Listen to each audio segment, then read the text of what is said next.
Okay, great. So we are at top of the hour. Maybe I'll just wait a little bit longer for people to roll in.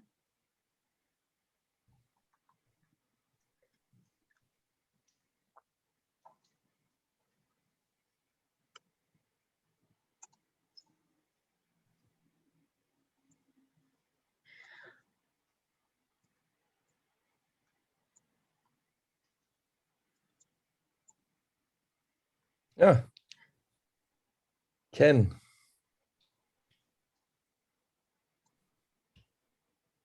Okay, hi. Yeah, I'm just gonna start, and then people will roll in, but I'm just gonna start doing some introduction infos. Yeah, welcome to this event. This is the ESG Research Roundtable, Investing for Sustainability. This is hosted by the MIT Club of Northern California. So welcome, especially if this is your first event. The MIT CNC is a volunteer-led organization by MIT alumni, and this event is part of the FinTrack, which is kind of for those of us who are interested in finance, investing. My particular interest is in ESG, environmental social governance. And shout out to Jason Escamilla, who's the FinTrack lead. I don't think he's here, but anyway, he's the FinTrack lead. And if any of you guys are interested in joining us for organizing events or just have event ideas, even happy hours, topics, speakers, want to help us get the word out, let us know. Let's get connected. Let's make it happen. Did want to note that today is the observation of Juneteenth in the United States, which as of, I guess either yesterday, I think yesterday, it's an official federal holiday. So very exciting to commemorate officially the actual end of slavery in 1885 in the United States. But yeah, today we're gonna hear from leading researchers about the latest thinking around financial performance of ESG factors. ESG stands for environmental social governance, and they encompass a range of issues, including climate change, but ranging all the way from climate change, worker treatment, consumer safety, customer safety, indigenous rights, etc. But we're also going to talk about the difficulty of measuring ESG performance, which is an important input to measuring the financial performance of ESG factors. We are gonna try to make sure to have 20 minutes at the end for questions. Please input your questions into the chat, ideally with questions in the question in the front in all caps. And if you want, you can put who primarily it's for, but yeah, and then what we would like to try to do is me and the speakers will look at them, and we're gonna call on you to ask the question yourself. Just trying to mix it up. Yeah, again, this is the MIT CNC event on ESG Research Roundtable. In case you clicked on the wrong link, that's where you are. And I'm young, and I was class of 07 at MIT, and I was course 6-1, which is double E. I think it's might be a dying major now. But I am a senior data engineer at True Value Labs, which was acquired by, we're now part of FactSet, and it was acquired by FactSet last November. And we are a pioneer of real-time ESG sentiment data. But this event is not really on behalf of FactSet or anything. I just enjoy learning about ESG research, and I like to keep up with it. Okay, oh yeah, and quick shout out to Suna's our club admin, and she's kind of manning the Zoom meeting. Thanks, Serena. Okay, so real quick, can we have intros, quick intros for everyone? Maybe starting with Professor Costanza Consolandi.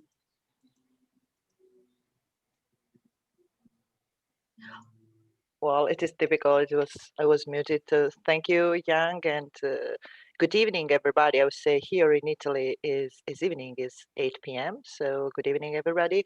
It is really a pleasure for me to be here, and I'm Costanza Consolandi. I'm associate professor of corporate finance at the University of Siena, where I teach corporate finance and corporate evaluation. But my research has been focusing on sustainable finance since several years, and I'm currently working a lot on ESG materiality and financial performance together with the other aspect, which is related to the sustainable development goals. And so relating and linking ESG and to the SDGs.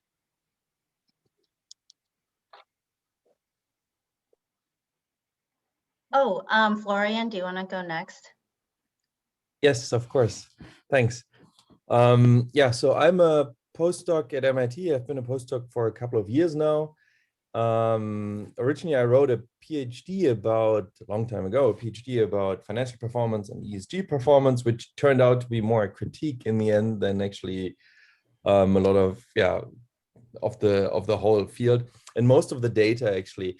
And so I was a bit frustrated and left the field for a couple of years. And then I came back to MIT because I met Roberto Rigobon, and with him and Julian Kerber, we started the Aggregate Confusion Initiative, where we actually just focus at the moment at the measurement of ESG ratings. And I will talk about that more in the next hour.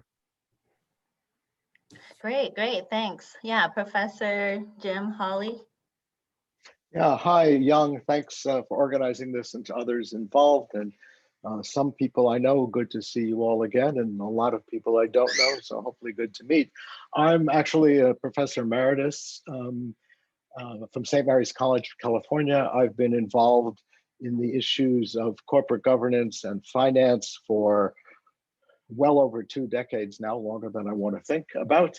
And I have written about an earlier book on universal owners, was something I want to make reference to today, that moved into the area of ESG in the early 2000s in terms of my interest. And I've sort of been what I describe as a camp follower. That is to say, as new things have developed, I've tried to write about them and think about them, and tried to sort of move on from there. Recently came out, this is a bald pitch, my new book, Moving Beyond Modern Portfolio Theory. I have my copy Matters. Too. Oh, you have the hard copy. That's the Yes. seriously expensive one. But the cover on this is prettier, I think. In any case, I want to talk not so much about that book today and modern portfolio theory, but some of the places my co-author Jon Lukomnik and I take that in relationship to ESG generically, and specifically in terms of issues of how materiality evolves, and that has implications obviously for metrics and measurement. Yeah, okay, great. Yeah, so I wanted to start out with a question for everyone to kind of set the stage. What can you guys all describe, like, what is ESG performance? In other words, more specifically, I mean, like, what are the ESG ratings agencies rating exactly? Yeah, anyone can start. Oh, sorry, Jim. Well, Jim, do you want to start? Since Costanza and Florian are on mute, and I'm not, I suppose that leaves me. Of just a very quick overview, and I think in this sense, I don't want to steal specifically of Florian's thunder here, but I'm a great admirer of that earlier paper, which has clearly had, in my view, significant impact in general. It's obvious that at the moment, we, and I speak we globally here, are at, I'm not sure it's a complete inflection point, but it's certainly a point of importance where regulatory agencies, I read this morning, Taiwan, the Taiwanese regulatory agency, for example, is developing, I think it's 5 or 6 specific set of categories that if you are listing as an ESG firm disclosing, or you must disclose, and if you're running an ESG ETF or any other kind of fund, you have to have metrics around it. And clearly this is going on in the EU, in the UK, in the US, and Canada, a number of other places. So the issue of sort of aggregate confusion, which I think has been growing for all sorts of reasons that I'm not going to spell out, but I'm sure Florian will better than I. It's hugely important to really understand the methods, the definitions, and to get inside what for too long have been the black boxes of many of the reporting in sort of what started off as a cottage industry and has clearly grown in terms of the rating agencies. So I'll just leave it at that. All right, Florian, want to take that? Yes, thanks, Jim. I think ESG performance is obviously environmental social governance related, but beyond that, it is very much, it depends on everyone, because everyone has their own topics that are important to them. So some think CO2 emissions, climate change is more important, others are more think that gender diversity is more important, protection of minorities. And I think that is also reflected if when you look at different ESG rating agencies or SASB, everyone has its own definition of materiality, what is important. And I think Costanza can talk a lot more about materiality. Yes, thanks, Florian. Yes, I totally agree with you. And yes, when we talk about materiality, this is a crucial issue, of course. And as you said, Florian, every rating agency has its own concept of materiality besides SASB, which is, a public framework at the moment. And so the concept of materiality from SASB is different from the concept of materiality from GRI. But moreover, when we look at ESG, in terms of aggregate, but as you both said before, what is relevant is what is matter are the issues implicitly considered within each letter, let's say. And moreover, beside the fact that there might be differences, I think that the bigger difference is not just on the E and the S, but on the G. There is not unanimous, definition of the topics of the issues which are included within the G. So I say there is confusion, and as together with Jim in a paper we wrote together, one of the title of one paragraph of one section was ESG in the mist, because yes, we have we noticed this situation, and this is something that well, the standardization also, it is also linked to the problem of disclosure by companies, and here in Europe, there is this big debate in terms of the, the call for unified standards in terms of ESG disclosure. Yeah, great. Yeah. Thanks everyone. I would like to add something, just a little example. Because it's also often related to cultural differences. So I grew up in Germany, and until at the age of 18, I moved to France and then London, yes. But in Germany, we had talked a lot about electrosmog. So the overland lines that create this electrosmog. And I know that in Germany at the time, no one wanted to live under or close to an overland line. And now living in Cambridge, I have an overland line just across the street, just next to my bed, literally 2-3 yards away. So that changes a lot, and you can see that actually with ESG rating agencies. So there are some European ESG rating agencies that have the indicator electromagnetic fields, whereas I've never seen that with an American ESG rater. So I think there are a lot of those cultural differences. Also, when you look at, for example, at the French rater, they have half the indicators are about labor. Because it's a big topic in France. And yeah, so you see those differences all over across the ESG rating agencies, and everyone has them, we have them. And even though I work with 2 other researchers in one team, I think we hardly agree on really what material is to us, for example, what is important. Yeah, so many issues, so many factors.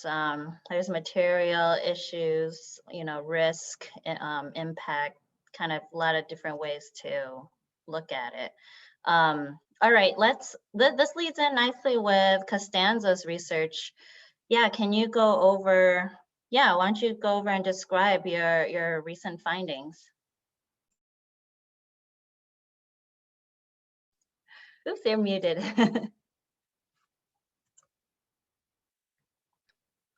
Sorry, I forgot to unmute the microphone. This is something that I always do.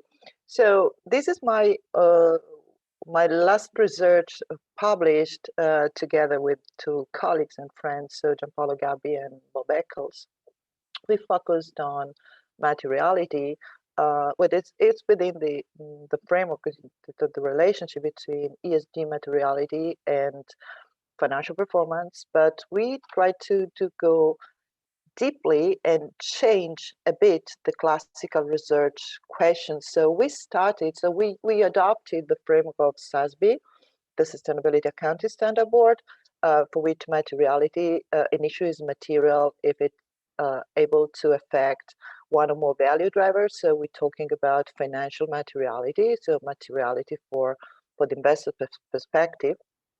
And for just very quickly, the SASB identified for a series of 26 issues that can be material or not, depending on the industry. So materiality is industry specific. So an issue, greenhouse emission, is material, let's say, for oil and gas industry, and it is not material for, I don't know, restaurants industry or another industry. But we're starting with a deeper analysis of SASB. So, and we could see that not only an issue is material or it isn't, but we could notice that looking at SASB, for each industry, the number of material issues is different. So the number of material issues varies across industries. So there is a different, let's say, quantity of materiality within each industry. And not all material issues are equally financially material. So when SASB says this issue is material for this industry, it's because it impacts X, Y, Z value drivers. So a given number of value drivers. And moreover, when a value driver is impacted, SASB, according to SASB, the value driver could be impacted strongly or, let's say, weakly. So we could say that, all material issues are equal, but some are more equal than others. So, joking with the Animal Farm paper. So because of that, our research aimed at moving from the classical research question, does ESG materiality matter for stock performance? So that goes back, so that's 6 years ago, or around 6 years ago, for the pillar study of Joe Serafin, Mustafa Khan, and Aaron Ewan, to a new research question. So which is, does quantity and quality of ESG materiality matter for stock performance? In other words, is it better to have few material issues with a high financial relevance or many material issues with a low financial relevance? So this is, if we could use, the example when we are at the restaurant, could you be, is it better to go to eat, at a 3-star Michelin restaurants, few, the quantity of food is not not much, or can we go to, is it better to go to an all-you-can-eat restaurant? Something like that.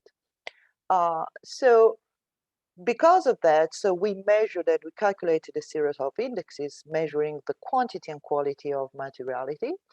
And so if we consider the quantity of materiality. And we consider the SASB materiality map, the traditional SASB, the original SASB materiality map for two industries, the tobacco industry and the healthcare delivery industry. So the tobacco industry, only two material issues. So according to SASB, only customer welfare and selling practices and product labeling are material, so are financially relevant for this industry. Whereas for the healthcare delivery industries, we can find 11 material issues. So it is the maximum number that SASB.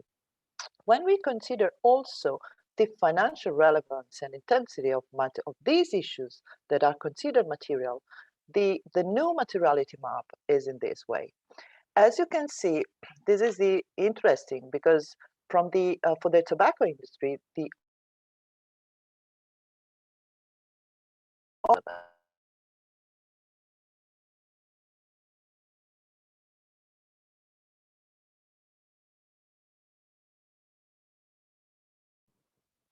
Oh, she may be having internet issues, actually. okay, sorry, can you hear me now? Oh, yes, yeah. Yeah, sorry, it's suddenly, sorry. So as I was saying, so the traditional classical SASB materiality map, so two material issues for the tobacco, many material issues for the healthcare delivery, 11. But when we consider, so in this case is material yes, no. When we consider also the financial relevance and intensity of materiality, so the materiality maps becomes in this way. As you can see, the two material issues of the tobacco industry are highly and very strong. Oh, yeah. Can you share your screen again? Oh, sorry, I was thinking that apologies for this, apologies.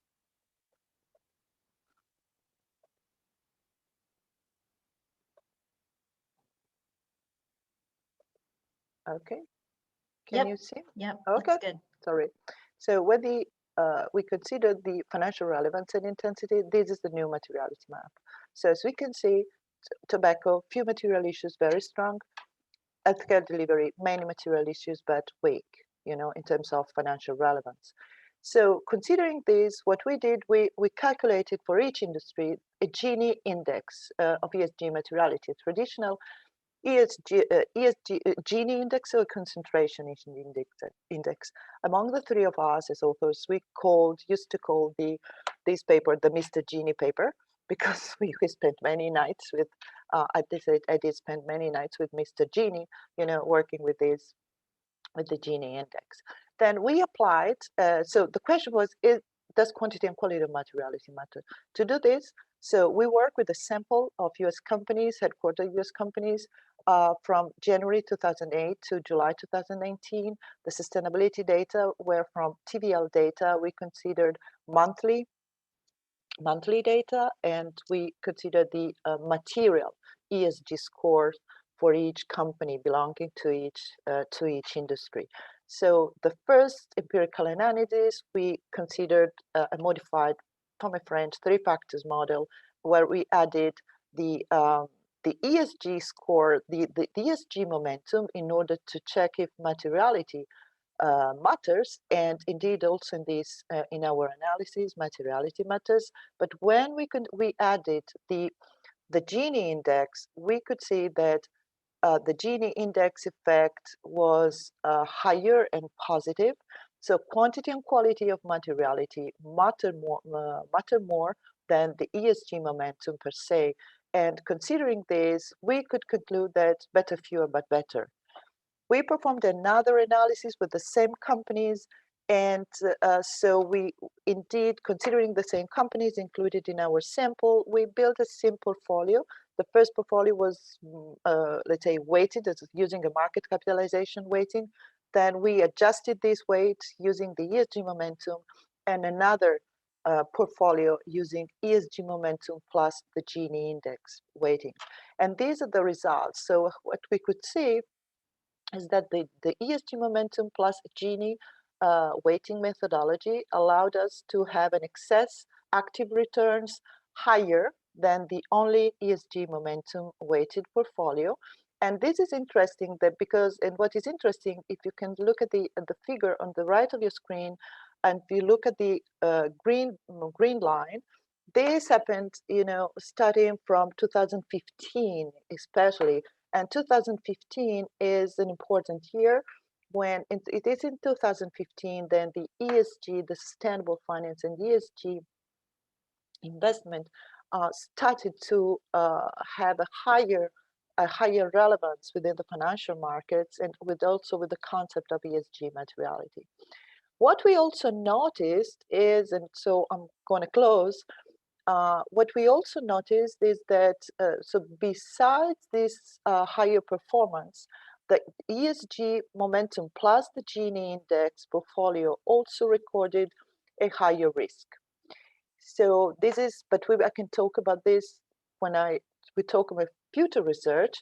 So because of the higher concentration of the material issues, we also found in this kind of weighting in this portfolio a higher risk. But because of the performance is higher than the level of the increase in risk, the adjusted performance is still higher. So again, with these results is better, fewer, but better.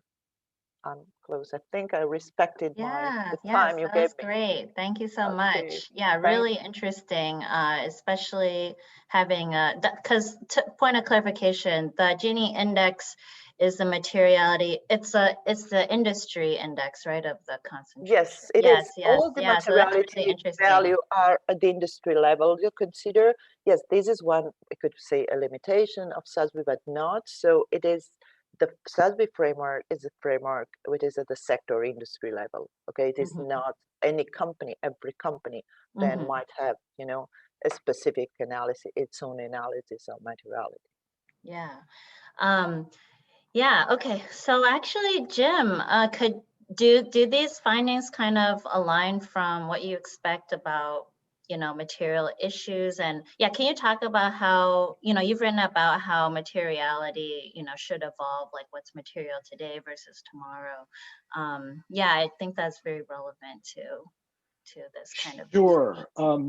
I as Costanza mentioned, I've liked this paper that she and her two colleagues wrote, and in a prior paper that she and I and another colleague wrote, there was this idea, I think, was sort of embedded in it. So I was always quite taken with it. I think it's really quite interesting. Let me say perhaps some broader things about materiality, which I think perhaps at least inform my thinking, and perhaps it's useful. One of the things that I've always thought is a limitation to a large degree of current ESG thinking, however diffuse it might be, is that it tends to focus on a firm-by-firm level. And while that clearly is important, I think it's necessary, but not fully sufficient, because my view has always been, especially given the domination of almost all markets by large institutional owners, whether it's BlackRock or the Norway Fund of different kinds, sovereign funds, private funds, quasi-sovereign funds, like US state-level pension funds and so on, that actually the whole is probably greater than the sum of its parts. And by that, I mean, when you have a highly diversified portfolio, typically referred to as a universal owner portfolio, which is more or less representative of the market as a whole, not just the equity market, but increasingly all asset classes, there is an obvious interaction effect. And the interaction effect takes place primarily, not exclusively, around externalities and the partial internalization in other parts of the portfolio by those externalities, negative or positive, long or short run, and so on. So I think it's very important that ESG, as is increasingly the case, be looked at on a portfolio-wide basis in different ways. I think there are a whole lot of different ways to do that. That's a separate issue, which raises the issue of both systemic and systematic risk. By systemic risk, I simply mean something like climate change or COVID. Would be two obvious examples. Systematic risk is simply the impact of those systemic risks on the portfolio as a whole. And in that sense, I think ESG, in my mind, has been, since it evolved going on 16 years now, the first time I think the the three letters were coined was in '05. It seems to me we're sort of in this vague places where the accounting field was in the 1920s prior to regulation. There were many ways you could account for things. Everybody had different definitions. Some of it was transparent, some of it was opaque. Firms reported essentially on any basis they wanted to. It was extremely difficult, if not impossible, to compare and contrast firm by firm. And I think that to an extent where we are. I think Florian's point about law and custom is hugely important, because at the end of the day, law and custom is typically embedded in regulation, and law and regulation, custom and culture is embedded in law and regulation. And I think that's partially what's going on, in part by all the different kinds of ESG measurements. In terms of materiality, that's relevant, because what I think Costanza and her colleagues and many others who've written about this are looking at is essentially market recognition in X period of time about what's material. Obviously, that changes over time. And it's those changes that are, I think, really fascinating and obviously critically important, especially if you are trying to be forward-looking. So COVID, of course, is the best example of what I've called explosive materiality. It literally exploded. And again, true value data, there were some interesting studies that George Serafin and others have done in a matter of almost weeks. What was not considered material by SASB or anybody else, typically, all of a sudden became not simply material, but critically material, and in a very, very fast moving way. That's an unusual case, but I think it's an indicative one. So market recognition of what's material is, of course, has been written about widely. It's the most famous is the efficient market hypothesis, widely criticized and I think deeply inadequate. But essentially what you need to look at around materiality and the market recognition of it, because a section of the market may think it's material, they may be right, it may be forward-looking. So the history in my mind of much so-called earlier socially responsible investment, or in Europe, ethical investment, was that example for decades, but it was often a corner of the market. But all of a sudden, as a variety of things happened, both within the market, as in terms of market participants, and that reflecting broader civil society and politics and the development and recognition of science and technology. Climate change is a great example here. That then becomes part of the issue of the diffusion of information, so that within markets you have information. That's where efficient market hypothesis ends and makes assumptions beyond that. But actually the whole notion of information science, it focuses on the issue of diffusion and the nature of that, and the issue of understanding and knowledge and interpretation. That's all one piece. And then how that translates into action. That is a very complex, usually drawn out process, but that gets at, in my mind, a critical element of materiality in the market itself. We can come back later. I think this is captured in an important way that goes beyond SASB, for example, in the notion of dual materiality that's been talked about in the EU taxonomy and in the likely forthcoming EU regulations. It's now being talked about in the US and the SEC and Congress and elsewhere. I think dual materiality is an important concept. I think it is also one that is flawed, and we can perhaps, if there's time, talk about that, because it gets into what I consider the really complex dynamic of emerging or dynamic materiality. So that's all somewhat high level. Apologies if so, and I'll just leave it at that for a minute. Yeah, no, so many interesting concepts there.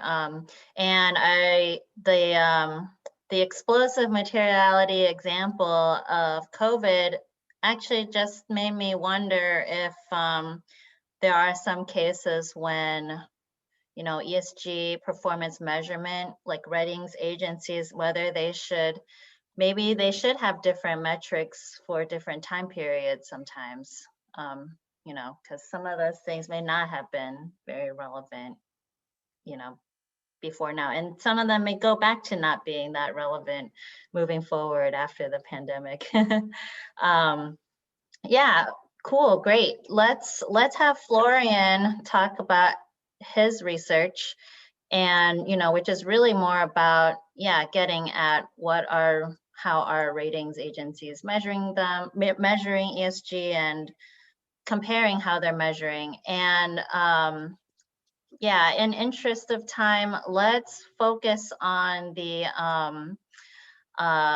rater effect. Well, overview, and then maybe focus on the rater effect part. It is a very long paper. Encourage everyone to read all of these, but that paper in particular has a lot of parts. Okay, yeah, it does actually. Thanks. So the first I want to say that we talked about materiality with SASB, and in SASB, companies given an industry often look at 5, 6, 7 topics, issues. But ESG rating agencies actually define their materiality much broader. And it goes from, let's say, maybe 15, 20 indicators with MSCI up to 150 per company for asset for Refinitiv. So there are big differences. So we wanted actually, because we said we don't, in the beginning, we don't really have a stance on what's material, but we don't know what actually the true ESG performance of a firm is, but we see that there are different raters and they come to different conclusions. It was very much common knowledge that those ratings do not correlate, and correlations are roughly around 40 to 60, 65% on average between the ESG raters. Yeah, and so we actually thought about just looking at the differences, why they are different, because that we never really had seen using raw granular data, the indicator data. And so let me share the screen here. So we actually disentangled, we created a common taxonomy, common language between the raters, because as I said, there are so many different indicators for all raters that we could just compare them. And we looked at a theoretical reason why actually those ESG ratings diverge, and we found 3. The first is, how do you measure an indicator? For example, when you look at diversity, gender diversity, there are several ways of measuring it. It's the difference in salaries. It's if men get much more promotions compared to women in companies. There's harassment cases, but all that are just proxies for the true gender diversity within a company. And so each of those raters, they choose their own proxy. So they will come to different assessments. Also, it's not always easy to measure things. For example, an increase in harassment cases in a company can mean that it's getting worse, but it can also mean that the company has now something in place so that women can speak up. So it's really hard to tell from the outside, often with those measurements. The other 2 reasons why they diverge is scope and weights. And that's a little bit more related to materiality. Scope is what I said. VGIRIS, for example, the French rater, focuses a lot on labor, whereas MSCI focuses less on labor because they're more American-centric. So that's what we call the scope difference. If you have, for example, an indicator, one rating agency has an indicator that another rating agency doesn't have. But also weights, that's the relative importance, because maybe I think we should measure climate change, the impact on climate change, but we also should measure gender diversity. But we might actually come to a different conclusion, what is more important. And so going a little bit deeper, this is just one, I will show you one slide with a lot of numbers. That's a correlation matrix, because now we created this common language, and we wanted to check if there's a lot of divergence on the measurement level. So from the measurement perspective. And here you can see it's all over the place. There are correlations that are 80%, 76% for KLD and MSCI. It's because they use the same kind of source. So those correlations are, there's a reason why they're very high. And on the left, you see the categories. And then others, you see even minus 50% for selling practices, responsible marketing between KLD and Sustainalytics, which is crazy if you think about it, because KLD thinks, for example, of, let's say, Nestle, this is a great company, and Sustainalytics thinks it's the opposite. So as you see, there's a lot of measurement divergence, and which points also to measurement noise, which has a lot of other implications I will talk about later. But you also see blank spaces, meaning there's scope differences. Not every rater has as an indicator for all the categories. Yeah. So, and basically what we find is that measurement is the biggest source of divergence, followed by scope, and then followed by weights. I also have a little example of a company, Berg Gold. So you can use this methodology to figure out where actually your divergence comes from. If you now look at Asset 4 and KLD, they in total, this is the orange bars, they have a divergence of 1.6 standard deviations. That's fairly a lot, actually. And you can see that most of it comes from the blue bars, which is measurement. So especially remuneration. So both Asset 4 and KLD measure remuneration practices of Berg Gold.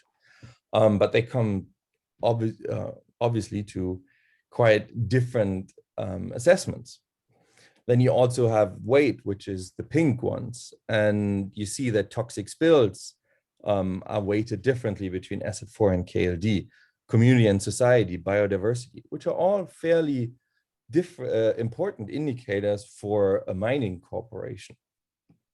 And the green is scope. For example, Asset 4, as I said previously, they have a lot of indicators, 150 per company, whereas KLD is probably more in 20-25 per company. So you see that Asset 4 measures more. And so we have some scope divergences, the green bars with taxes, resource efficiency, and board independence. Yeah, so this obviously has a lot of implications. Jim already said it. Clarify your ESG preference. You really have to know, if you just buy an ESG rating as an investor, that won't do it. You really have to know what's in there. But also what measurement methodology you agree with most. That is also very important. I think that is the big takeaway as an investor, that you need to be at any point in time, you need to be able to justify your choice of the methodology. And the other thing is that what I want to mention is that credit ratings and ESG ratings are fundamentally different. Meaning there's often this confusion. I hear, ESG ratings have only 60% average correlation or 50%. Credit ratings are like above 95, 99%. Yeah, but they're also fairly different, because credit ratings actually measure one event, that's default or loss associated to default. So once that occurs, you can actually then backtest your methodology, can improve it. Whereas with ESG, we're often we don't observe what we try to measure better ex post. So there's not a natural tendency to reduce the measurement noise. And also what Jim talked about is this dynamic materiality. So things change. What is important today might not be important tomorrow, and the opposite, especially with COVID, Black Lives Matters, and all those big things that happened in that space in the last 2-3 years. Also, climate change is much more important in the last 2 years than it was 10 years ago, or perceived as more important. And yeah, so what I also want to say is that what I realized working with a lot of ESG rating agencies is that they lack transparency, and it was really hard actually to find out how they measure. So something. And I think we need to impose or create more transparency how actually ESG raters measure those indicators. And by that, I hope that this will create more competition and maybe reduce measurement divergence or measurement noise in the future. So we have a little extra finding. How much time do I still have? Yeah. Well, we probably should move on to Q&A actually, if that's okay. What, 30 seconds? 30 seconds. Sure, yeah. Okay, great. All right, we have an extra finding, and that is we found a little bias in the data, and that we called it rater effect or halo bias. And it's a little bit related to when you're in high school and you have 5 classes with the same teacher, and in 4 classes you're the best of the class, and in the last class you're kind of average because you're not really interested in the topic. But at the end of the year, probably you will get a better grade than you deserve in that last class because the teacher knows you and thinks maybe something went wrong by accident. So, I'll correct for that. And that we saw actually in the data with the ESG raters. We saw that the view of a company actually influenced the analysts to maybe increase or decrease other indicators just because, they thought this is a good or bad company. So technically, mathematically, what we found is that CO2 emissions might be more correlated to gender bias within a rater than to CO2 emissions from another rater, which obviously shouldn't be, because CO2 emissions should be measured. It's different from gender bias, obviously, very much different. And so we found that very systematically, and you can actually see that in our paper if you're interested in the math, what we did and the econometrics behind that. But this is a big, I think that's a big problem. And the reason is because a lot of raters are organized by firm and not by topic. And it's also really hard if you have, for example, to rate 150 topics, it's really hard to be a specialist in all of those. Being a specialist in CO2 emissions and human rights and corruption and board independence, it seems difficult. So it might be that this is one of the reasons why we observe that. Thank you so much. Yeah, great. Yeah, so many interesting findings. Actually, why don't we start with a question from Jennifer? And by the way, keep having questions roll in, you guys. Otherwise, I'm just gonna keep asking stuff. But yeah, actually, Jennifer, do you wanna just ask it yourself? Sure. I was just asking, how do you find out what I think Florian kind of he answered touched it on it a little bit, but yeah. So how do you find out what they actually measure for diversity or inclusion? Because you mentioned different ways to measure. So how do you find out for each firm, what do they actually measure? Great question, Jennifer, because you don't. That's the big problem of the whole space, I think. And it's a little bit ironic because a lot of raters, what they in the end do is they rate transparency, right? And then they're a little bit less transparent than actually they demand from the companies. But I think this is a very important problem. So I would like to, and I mean, as a rater, I do understand that I also don't want to open my books, because if I don't, then I can, I decrease the competition, right? About the measurement. And it's a comfortable spot because I don't have to improve my measurement practices. Whereas when I open it, people will criticize me. Academics will criticize me. Firms will criticize me, for example, as Barry Gold. They will go to KLD and to Refinitiv, Asset 4, and say, yeah, look, remuneration is so different. Why is that, right? And so that would actually maybe lead to more innovation and improvement, this criticism. So I think that is something we should actually enforce legally. Not how you construct your ESG rating, because everyone is entitled to its own materiality, or whatever he thinks. And that's part of the rating agency too, to come up with a new materiality. As we saw with COVID, it changed so much in Black Lives Matter and climate change. But yeah, we should really really force them to be very transparent with their measurement. Yeah, that will be challenging. Yeah. Sounds like a good idea, though. Yeah, go for it. Go for it, Jim. Yeah, the other element of transparency that I think is hugely important is data input. What are the sources and the reliance or the weighting of the sources for each element? Because it is a real problem, sort of blind data in, questionable results out kind of phenomena. So there are different elements of transparency that I think are important. Yeah, definitely. Kenneth Pucker, you want to ask your question? Yeah, I had a question for Florian, which is one rater more highly correlated with alpha than any of the others? This is hard to say. I don't know, and I haven't done that research. I think it's also difficult to find this correlation because, yeah, because of what time frame you use, obviously. So I run a lot of back tests when I used to work at Amundi in the ESG quant department.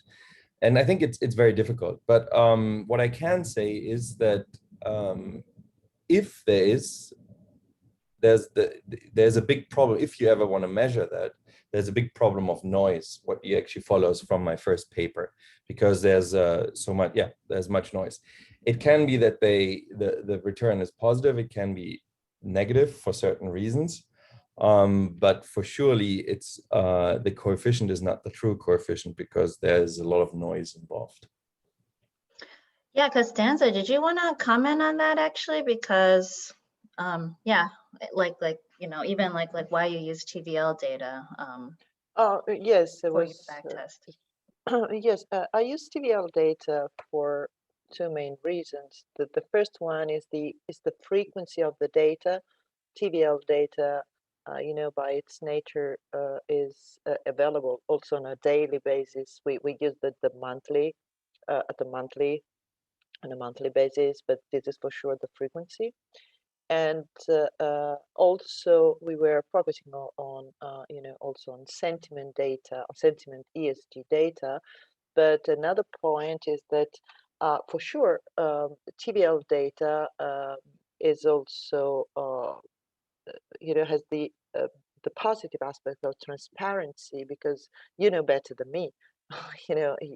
We know you can check which are the sources of information that drive the algorithm of TVL data in its scoring. And there is another, which is not marginal but practical issue, is that we were using SASB framework. TVL data are built around SASB framework, so they provide the issue, the score at the issue level, SASB issue level. So it was also easier, and so we didn't take a risk of high noise in our data ESG score calculation. So several, but we were planning to work, of course, also with other sources, and especially with asset 4 data, with repetitive data. Yeah, really, yeah, cool, thank you. Sorry, just looking at, let's just keep going. All right, so Bert, you want to ask your question? Bert Mayer? Sure, thank you, and thanks to the panelists. I'm wondering about the implications of the research that's been described from the perspective of a reporting company. So as they're thinking about how to invest in disclosure and reporting and measurement on their end, what are the implications of these findings for them?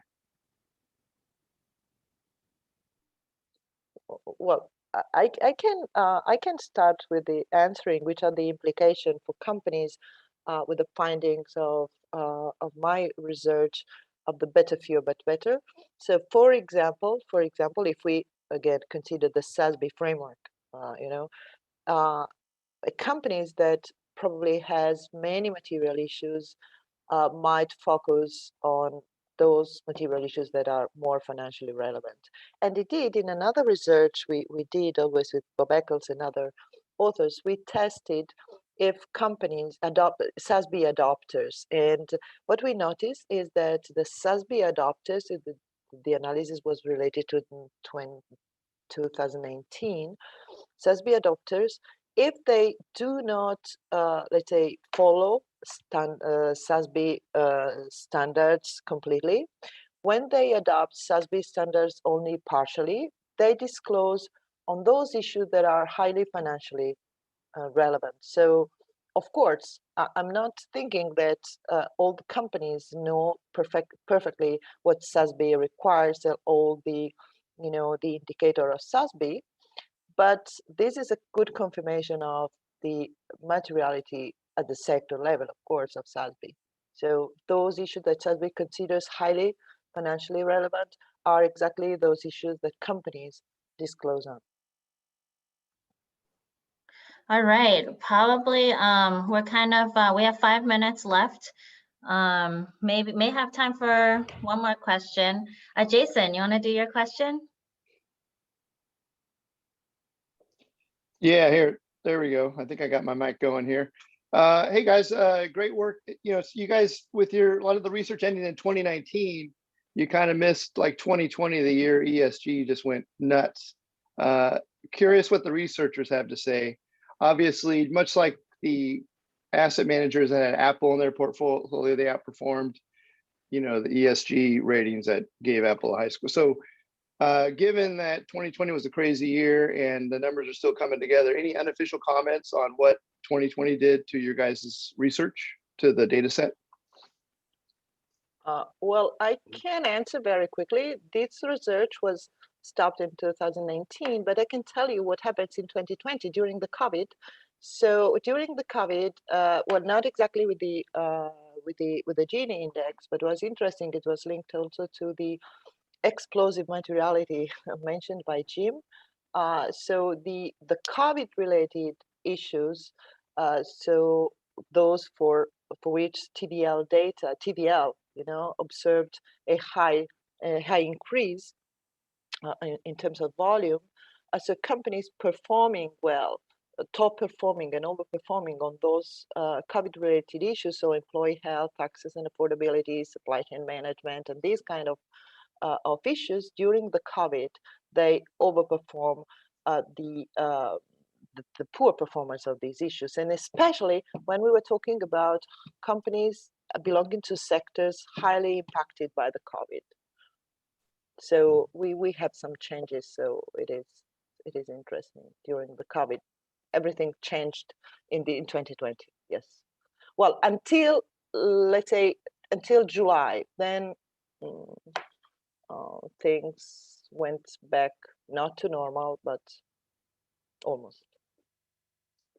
I think there's another dimension, Jason. I'm not sure this is what you had in mind, but one of the things I noticed during the COVID period, to a degree, don't know how much effective COVID itself and the systematic element of that, but that there has been greater recognition on the part of major market players, whether it's, again, BlackRock, Vanguard, Fidelity, and others, on less seeking alpha and more systemic risk and opportunity issues. To me, that's a hugely significant change, one which I expect to continue. Obviously, alpha seeking will continue. It's important to make markets move, but from the point of view of really large institutional investors, as the Japanese government pension fund put it, it's less than a rounding error. It's totally irrelevant for us because of the size of its portfolio. Thanks. And any comments, Florian? And no biggie if not. I know we're tight on time. Yeah. So the rating methodologies, they didn't really change, and I don't know about 2020, but it was actually surprising to us. We did so this research that you saw, it was for 2014. For some technical reasons, we did it for 2014, but we also did it for 15, 16, 17. and we didn't see any major differences in the divergence, in the explanations of the divergence. So I doubt that, I think there were probably adjustments on the materiality matrix of each rater, but I doubt that they created a lot more divergence than before, or came closer. Thanks. Yeah, great. Thanks, you guys. I think that our event is officially ending. So thank you so much for the panelists. However, if anybody does want to continue and answer more questions, I think that we can keep going for 15 more minutes, or probably Jason is up for going on for a while. I'm gonna drop in 15 minutes though, so. But anyway, thank you guys so much. So many interesting things and so much more to talk about. And for MIT alumni interested in the FinTrack, yeah, join us on Slack. And Jason, did you wanna plug that, whatever that link was? Yeah, I mean, if you guys want to get more involved, just go to mitcnc.org/finance and sign up, bring together events like this. And then hopefully you guys know about the one next month as well, which I'll let Jan describe. Yes, important thing. Yes, next month, mid-July, it's July 16th. It's also on Friday, same time, same place. So join us. We're gonna have Professor Roberto Rigobon, Florian's advisor, and Professor Bob Eccles, longtime ESG advisor, longtime ESG researcher. Have a spirited discussion. Hopefully, they're kind of coming at it from different angles, and very complementary. I think very complementary angles, and should be really interesting. Bob Eccles has been also very involved in, I guess, the capital markets in terms of like startups and SASB. He started SASB, and he's been shaking things up. So so yeah, it'll be really interesting. Yeah, and oh yeah, and Eccles has collaborated several times with Costanza as well. So alrighty, okay, so yeah, I think I'm gonna stop the recording, and then thanks again, and if people want to